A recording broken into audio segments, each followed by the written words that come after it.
پائیدار سماجی اور اقتصادی ترقی کے لیے آبادی کے متعلق مثبت حکمت عملی بنانے کی ضرورت ناگزیر ہے۔ حکومتی اداروں کا دعویٰ ہے کہ 2020 تک آبادی میں اضافے کی شرح کو 1.3% تک کم کرنے کے لیے انہوں نے اپنی کوششیں تیز کی ہوئی ہیں۔ وزارت بہبود آبادی کے مطابق ان مقاصد کے حصول کے لیے بہبود آبادی کے شعبے میں انہوں نے نمایاں کامیابیاں حاصل کی ہیں، جس کے نتیجے میں شرح پیدائش 3.66 سے کم ہو کر 1.86% سالانہ ہو گئی ہے۔ حکومتی اداروں کا یہ بھی کہنا ہے کہ مناسب آبادی کے حوالے سے ہر شعبے کے لوگ، خاص طور پر علماء، ٹیچرز، بزنس کمیونٹی، غیر سرکاری ادارے، الیکٹرانک اور پرنٹ میڈیا کے افراد عملی طور پر چھوٹے خاندان کی اہمیت اجاگر کرنے کے بارے میں لوگوں میں شعور اور آگہی پیدا کرنے کے سلسلے میں اہم کردار ادا کر سکتے ہیں، تاکہ عوام کی سماجی و اقتصادی ترقی کو یقینی بنایا جا سکے۔ کہ آئندہ جو بھی میل موبلائزر ہوگا وہ کسی بھی خطیب کو لیا جائے گا، کسی بھی مولانا حضرات کو لیا جائے گا، تاکہ وہ اپنے جمعے کے خطبات میں اپنی پریچنگ کر سکیں۔ پریچنگ یہ نہیں ہوگی کہ آپ بچے بند کریں، نہیں، ہم بھی نہیں کہتے۔ پریچنگ ہماری یہ ہوگی کہ آپ اپنی ماں اور بچے کی صحت کا خیال رکھیں، اور اسلام نے بھی کلیئر واضح طور پہ یہ فرمایا کہ جب عورت کی صحت اجازت دے تو آپ اس کو بچہ پیدا کرنے کی زحمت دیں۔ زینب بلدیہ ٹاؤن میں 2 کمروں پر مشتمل ایک چھوٹے سے گھر میں رہتی ہے، جہاں اس کی ایک چھوٹی سی فیملی ہے، جس میں اس کا شوہر، ایک غیر شادی شدہ بیٹی، 2 بیٹے، 2 بہویں اور ان کے بچے شامل ہیں، جبکہ 2 بیٹیوں کی شادی ہو چکی ہے جو سسرال میں رہتی ہیں۔ زینب اپنی زندگی سے کافی خوش نظر آتی ہے۔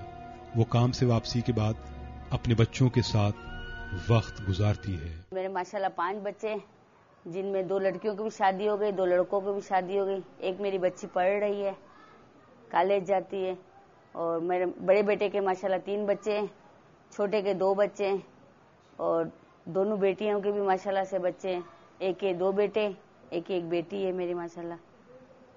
اور ہم بچوں کے ساتھ جوائنٹ فیملی ہے ہماری، بیٹیاں اپنے اپنے گھر ہیں لیکن بیٹے میرے ساتھ ہیں۔ زینب گزشتہ 10 سال سے لیڈی ہیلتھ موٹیویٹر کی حیثیت سے کام کر رہی ہے۔ اس سے قبل وہ محلے میں سوشل ورک کرتی تھی، علاقے کے بیمار اور محتاج لوگوں کو اسپتالوں میں بھی لے جاتی تھی۔ جب حکومت نے لیڈی ہیلتھ ورکرز کی بھرتیاں کرنا شروع کی تو اس نے بھی لیڈی ہیلتھ موٹیویٹر کی نوکری کے لیے درخواست دی اور اسے نوکری مل گئی۔ پہلے تو میلے میں میں یہاں پر مشہور ہوں خالہ، تو یعنی کہ کسی کے بھی گھر میں کچھ بھی پہلے جاب نہیں کرتی تھی، اس کے کوئی کام کاج ہو تو مجھے بلا لیتے تھے، تو اس طرح میں مطلب لوگوں کے پاس جانے لگی۔ اس طرح پھر مجھے نوکری کی ضرورت ہوئی تو یہ ہیلتھ ورکروں کا جو نکلا پروگرام، پھر اس میں نے اپنا نام لکھوایا تو لوگوں کو موٹیویٹ کر کے جیسے آپریشن کے لیے منصوبہ بندی کے لیے لے کے جاتی تھی میں سول اسپتال ڈاکٹر رخسانہ مغل کے پاس۔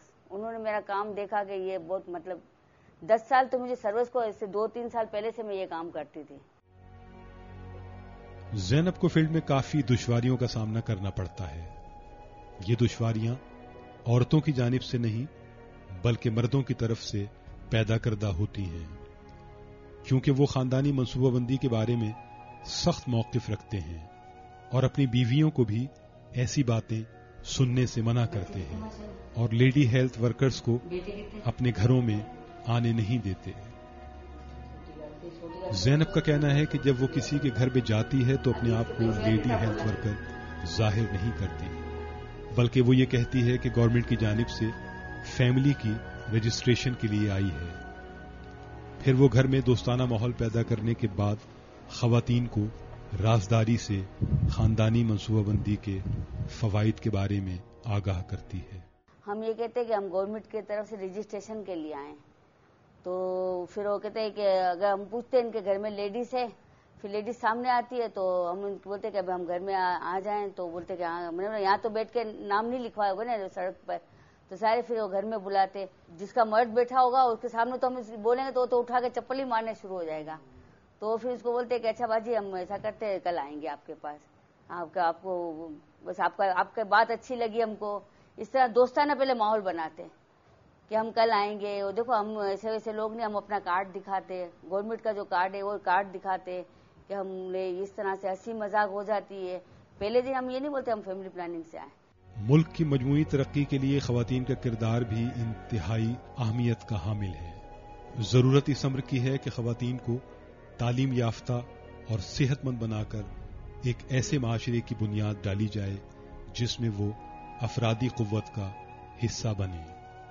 اور خواتین کا تعلیم کے ساتھ ساتھ ہنرمند ہونا بھی وقت کی اہم ضرورت ہے. لیکن ہمارا سب سے بڑا پرابلم یہ ہے کہ وہ خود اپنا ڈیسیشن آپ نہیں لے سکتی, اور اسی لیے ہم کہتے ہیں کہ جو بچیاں ان کو پڑھایا جائے, ان کو امپلائمنٹ دی جائے تاکہ وہ اپنے بارے میں ڈیسیشن لیں کہ ان کو فیملی بنانی ہے, اگر فیملی شادی کے بعد کتنے بچے پیدا کرنے ہیں اور ان کے درمیان کتنی اسپیسنگ ہونی چاہیے.